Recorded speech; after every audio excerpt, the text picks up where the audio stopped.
is full of adventure, learning, and fun. We hope that you enjoy our performance and learn a lesson from our play.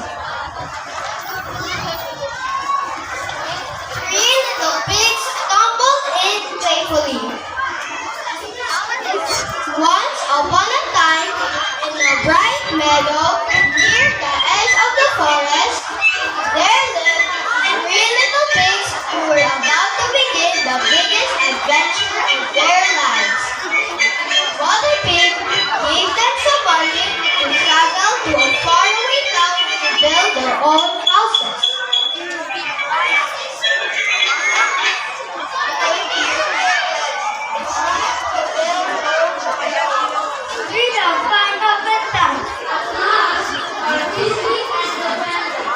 We'll make you proud, Mama. Remember, live carefully, build wisely, and build together when you can. So the three little pigs left the mother's house together. On their way, they rested under a big banyan tree at night and started discussing their future plans. Now we have got the chance to prove ourselves. Why don't we take our separate groups and join our luck? The third pig, which was wiser than the other two, wasn't happy with the idea of separating. He knew that anyone could take advantage of his naive brothers and they will get into some trouble. Brothers, I don't agree with you. Our unity is our strength, and we should not break our strength. You always try to preach. We know what to do and what not to do.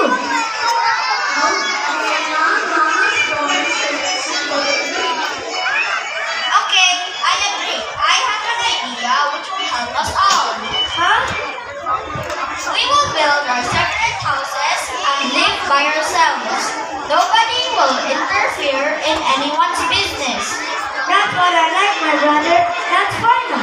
Wait, I haven't finished yet. We will build our houses nearby so that in case of any trouble, we can help each other. Okay, I agree. But I don't think I will cause any trouble. The next morning, they decided to build their house and left to collect the material for construction. Building my house is strong and falling down and much easier to build. I got my cozy bed to sleep with on any money. Why work hard when you can work smart? This one is strong enough for me.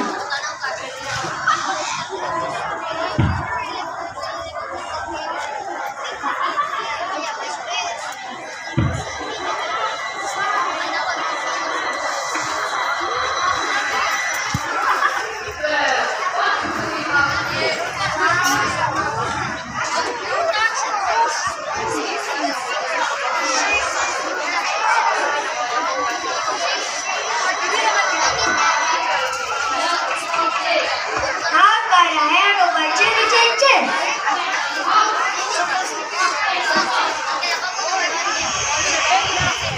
Retreat! While Benny was building his house, this is what he thought.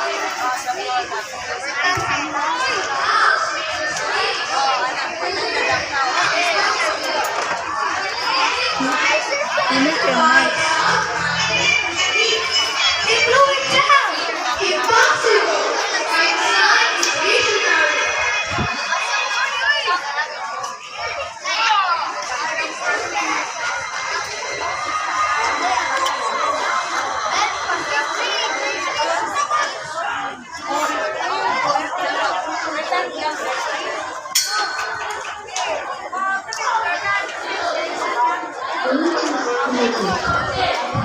Now I'm gonna have more chinny chin chin.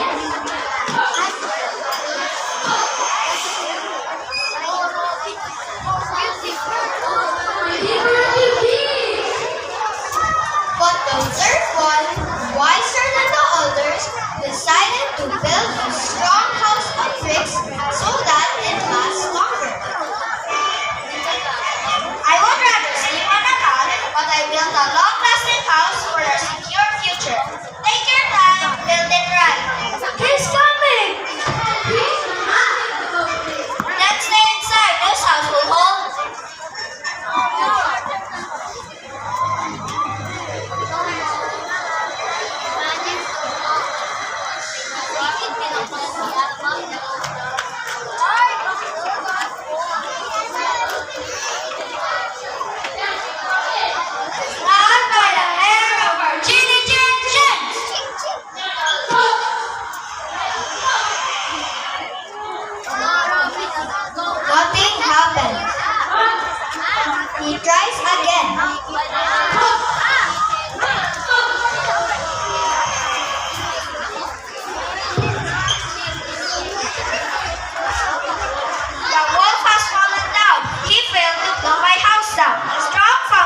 fun.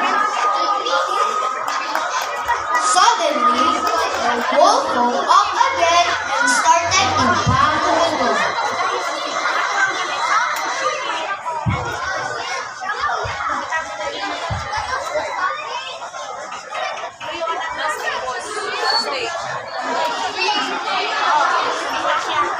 Climbed on the roof and decided to enter through the chimney.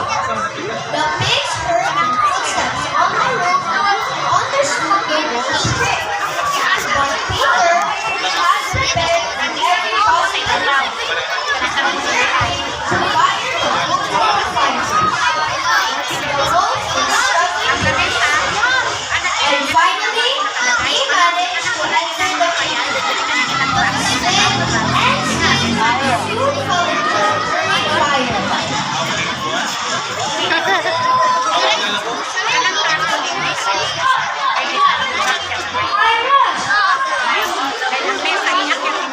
We forgot the most important thing, helping each other. Your song.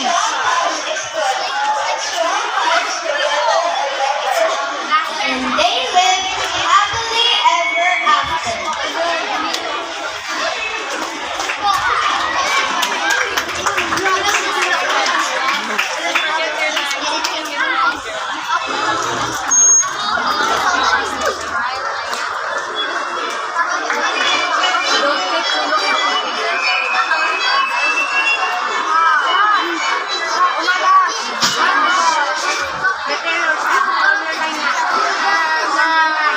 I'm Romeo Ocampo and I played as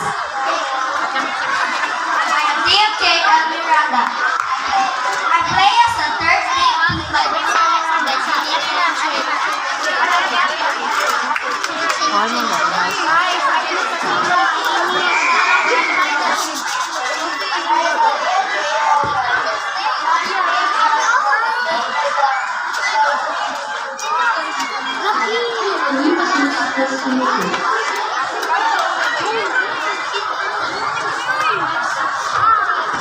Remember,